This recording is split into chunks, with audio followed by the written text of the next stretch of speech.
In the autumn of 2025, a quiet parish church on the fringes of Naples became the stage for a drama that revealed the enduring tension between faith, violence, and organized crime in Italy.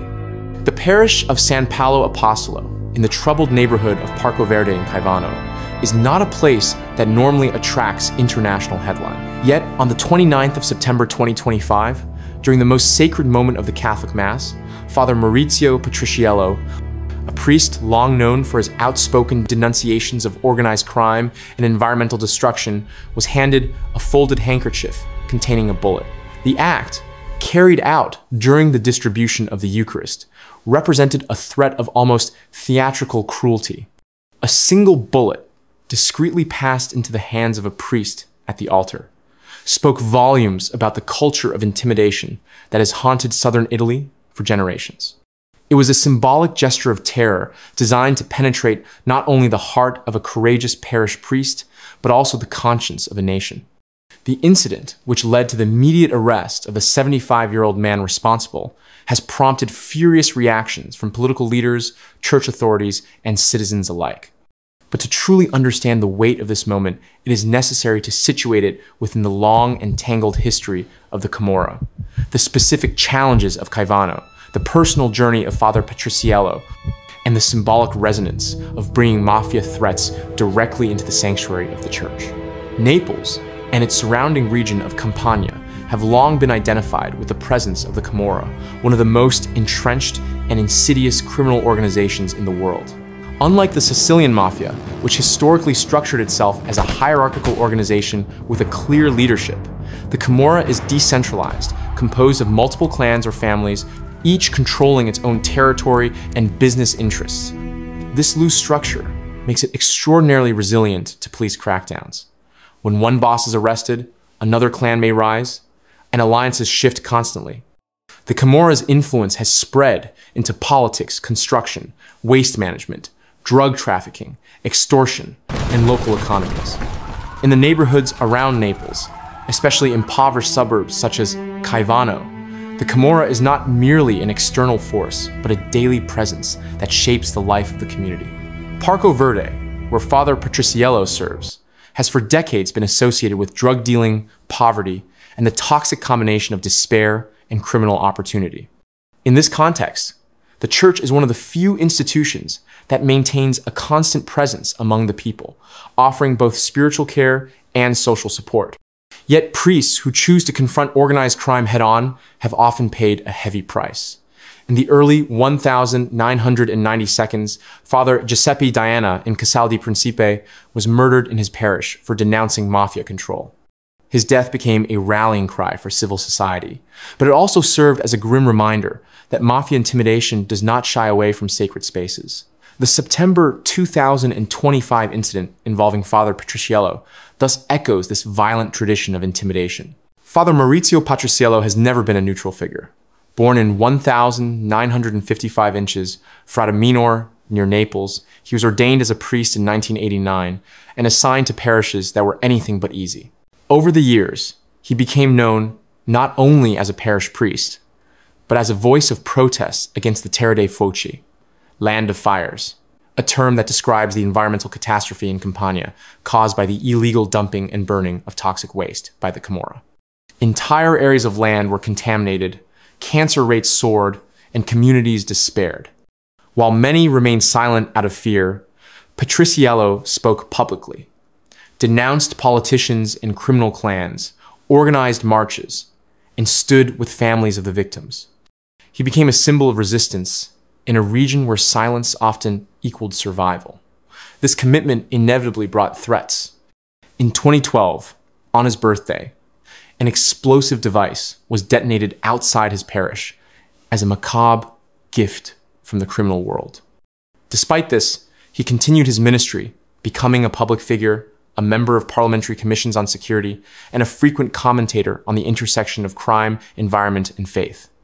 His stance made him both admired and targeted. To those who saw the church as a last bastion of dignity in a corrupted environment, he was a hero. To those who profited from destruction and fear, he was an enemy. The handing of a bullet during Mass was therefore not only a threat, but a message. It occurred during communion, the moment Catholics regard as the pinnacle of the liturgy, when bread and wine are believed to become the body and blood of Christ, and when the faithful approach the altar in reverence. To exploit that ritual moment in order to deliver a token of death was a deliberate profanation. It symbolized the mafia's attempt to intrude even into the most sacred domain, to claim that their power recognized no boundaries, not even those of the altar. The act carried a double symbolism. It threatened the life of a priest and simultaneously desecrated a sacrament. Such gestures resonate deeply in a culture where religion is not merely private, but woven into the fabric of collective life. For many Italians, particularly in the South, the church is not only a spiritual home, but a public square, a school, a refuge. To attack the Mass is to attack the community itself. The immediate reactions were swift and condemnatory. Prime Minister Giorgia Meloni called the act cowardly and criminal, committed in a sacred place and during the most sacred moment. Her words emphasized both the political and cultural gravity of the event. Foreign Minister Antonio Tajani insisted that to insult a sacrament was itself a crime, while Interior Minister Matteo Piantedosi promised enhanced security for Father Patriciello and cooperation with local authorities. The President of Italy, Sergio Mattarella, expressed his solidarity, underlining that the Republic stood with all those who resist organized crime. Local police launched a massive operation in Parco Verde in the days following the incident, deploying hundreds of officers to raid hideouts, control the streets, and assert state presence in an area too often abandoned. The church also responded. Bishop Angelo Spinio of Aversa declared that such an act placed its perpetrators outside the communion of the church, insisting that mafia logic is incompatible with Christian faith. Vatican officials echoed these sentiments, with Vatican News highlighting the courage of Father Patriciello and urging solidarity with communities plagued by mafia violence. Ordinary citizens, parishioners, and activists used social media to express both fear and defiance. Many noted that the true purpose of the threat was to silence, and therefore the best response was to speak louder. From a sociological perspective, the incident in Caivano illustrates the mafia's enduring reliance on symbolic acts of terror. Unlike a direct assassination, which silences a voice permanently, the delivery of a bullet in church functions as a psychological weapon.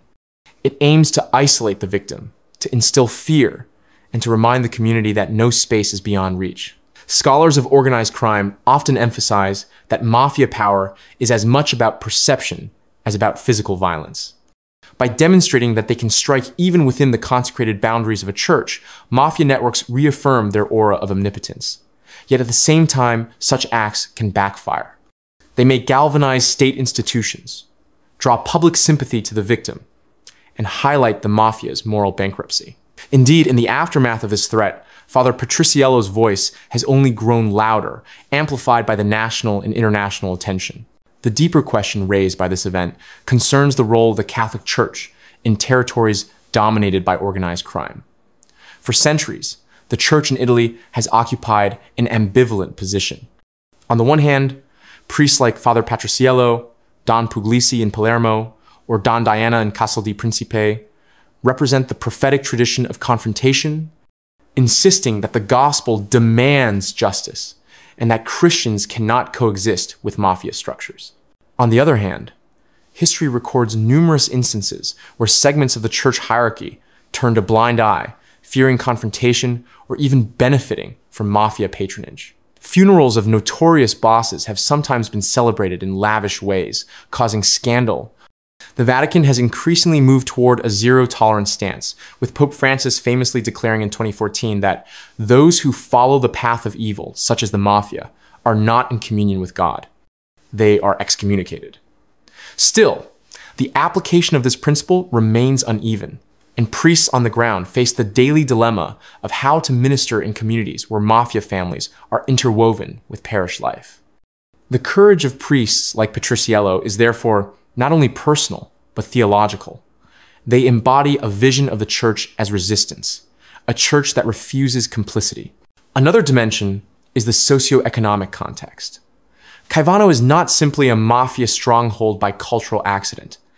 It is a place marked by unemployment, marginalization, poor infrastructure, and a lack of opportunity. The Camorra thrives precisely where the state is absent.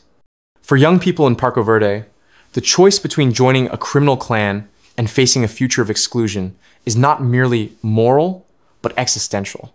Father Patriciello has long argued that the fight against the mafia cannot be won solely with police operations. It requires schools, jobs, cultural opportunities, and a clean environment.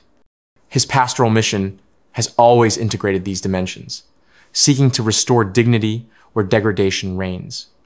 The bullet in the handkerchief was thus not only aimed at silencing him, but at undermining the broader movement he represents. The effort to create an alternative narrative for Campania, one not dominated by crime and despair.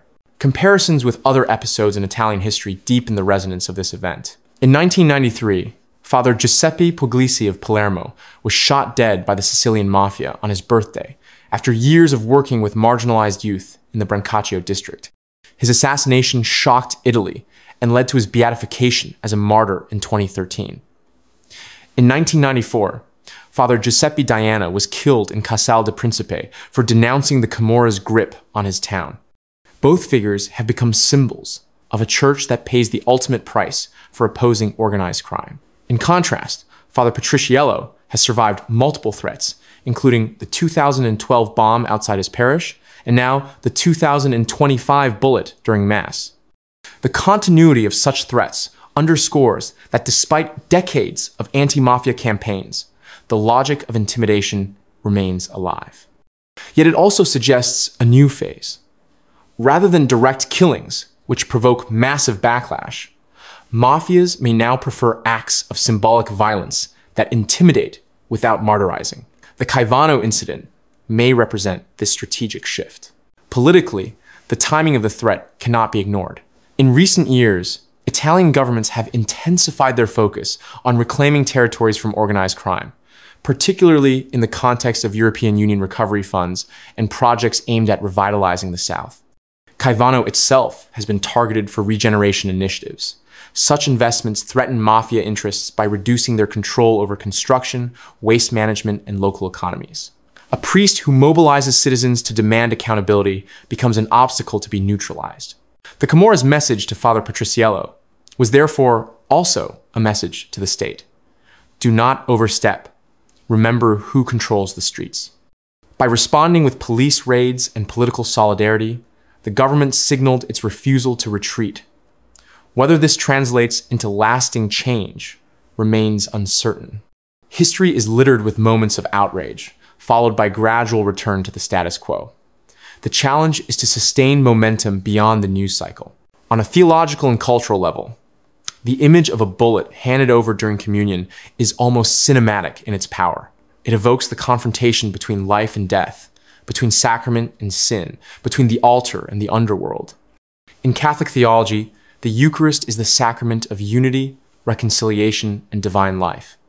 To pollute that moment with an instrument of death is a blasphemy that reveals the nihilistic core of mafia power. For the faithful present that day, the experience must have been traumatic.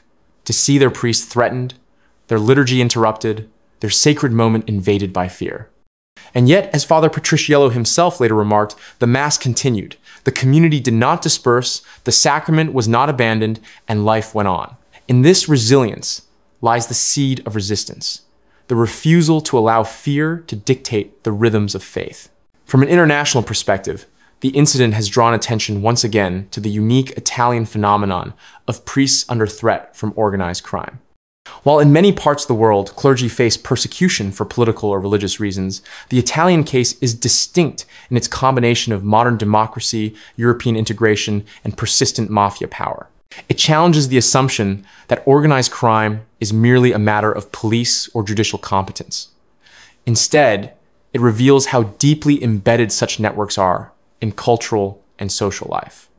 The courage of individuals like Father Patriciello becomes a lens through which the world sees the unfinished struggle of Italian democracy against the shadows within its own society. The story of the 29th of September 2025 therefore cannot be told as an isolated event.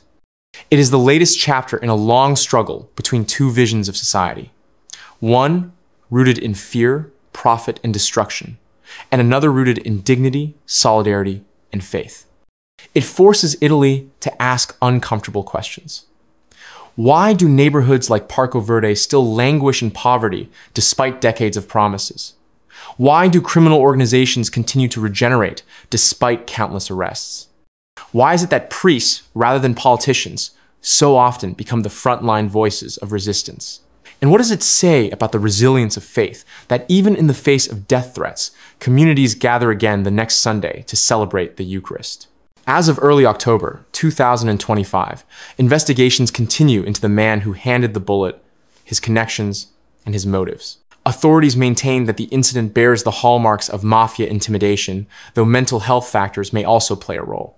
Regardless of the specific culpability, the broader meaning is clear. The Camorra continues to project its shadow, and Father Patriciello continues to embody the courage to resist.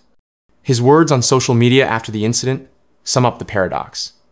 Gratitude that no one was harmed, acknowledgement of fear, and a call for unity. He insisted that institutions, politicians, professionals, entrepreneurs, the church, and the people must join forces to liberate their beloved but suffering land from the weight of Camorra.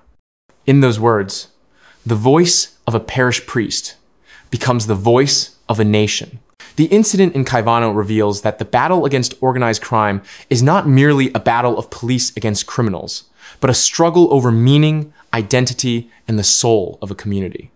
A bullet in a handkerchief may seem like a small object, but in that moment, it carried the weight of centuries of conflict between darkness and light in southern Italy.